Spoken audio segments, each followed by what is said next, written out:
भाउजूले नि दाइले पनि दुईटै आँखा चिम्ले शिव शिव भनी हाल के पाप बोल्यौ तिमीले झल्को लाली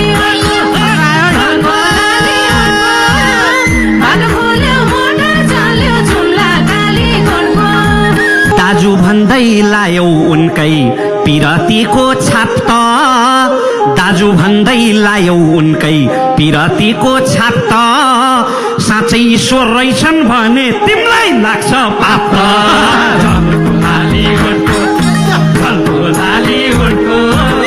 बाटो गुल्यो मोटर चल्यो जुम्ला काली कोटको घरमा कुरा सुनाउँछन् कि